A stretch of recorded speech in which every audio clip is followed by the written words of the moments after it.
Welcome to this module of learning chemistry through computers. In this module, we will be introducing you to the wonderful and beautiful world of computational chemistry.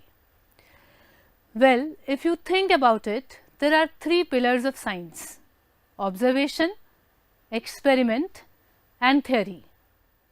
So, observational science, one example would be astronomy. Can you think of any more examples?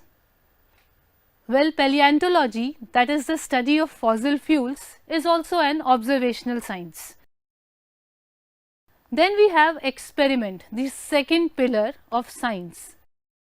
All physical, biological and chemical sciences, sociology, psychology, all these are experimental sciences. Chemistry is a wonderful science with its reactions, chemicals, funnels, pipettes, benches and fume hoods. But not everyone has that aptitude for doing practicals. Is all hope lost for them? Definitely no. They can pursue theoretical science. Theoretical science is doing science with pen and paper. These are some of the famous theoreticians: Heisenberg, Richard Feynman, Michio Kaku, Albert Einstein, Erwin Schrödinger and Stephen Hawking. Well, when experiment, observation and theory combine, that is the synthesis of these three, that gives rise to computational science. We would be concerned with computational chemistry, and computational chemistry's basis is quantum chemistry. You all must be familiar with quantum chemistry. Quantum chemistry is based on de Broglie's wave particle duality and Heisenberg's uncertainty principle. Because computer chips use silicon, so computational chemistry is referred to as in silico chemistry. It's called visual chemistry because we can visualize molecules. It is also sometimes used interchangeably with molecular modeling, as we model molecules on computers. But we must remember, molecular modeling is a subset of computational chemistry. Computational chemistry is a relatively new field. So, the first Nobel Prize that computational chemistry received was in 1998.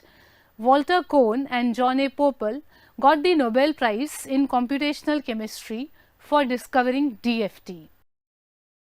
Recently, in 2013, the Nobel Prize in Chemistry was awarded to Karplus, Levitt and Warshel. They are also working in the field of computational chemistry. Why would we want to do experiments on computers? Well, to start with, say you want to study a reaction which requires very low or very high temperature or pressure, which is difficult to achieve experimentally. That reaction can be investigated with the help of computational chemistry. You can simulate experiments which are otherwise dangerous to carry out experimentally, find alternatives for hazardous chemicals and also save lab cost. But most important for us teachers is that it gives us an atomistic description of reactions. This can be used as an effective pedagogy for chemistry teaching. Computational chemistry is a very vast field. I would at least need 50 lectures to cover it, but the goal of this refresher course is to acquaint ourselves with new techniques to enhance our teaching learning. As I told you, computational chemistry gives you an atomistic description of a reaction, which is very important from a pedagogical point of view. So, here is the list of some important software that will let you and your students learn. This list is by no means exhaustive. Please understand, all these softwares are open source softwares and you can learn any one of them according to your needs and then use it to develop lesson plans for your students. I would be today explaining about one of these software, and by taking example of one of the chemistry problem, we will learn how we can make chemistry teaching and learning interesting. You can then replicate that model in your class. So, the software that we are going to learn today is ArgusLab. It is the most easy to install and learn.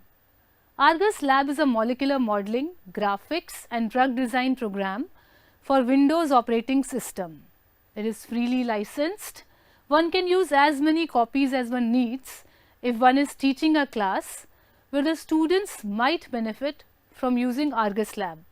Students can also download this. The link to the download is given here in this slide.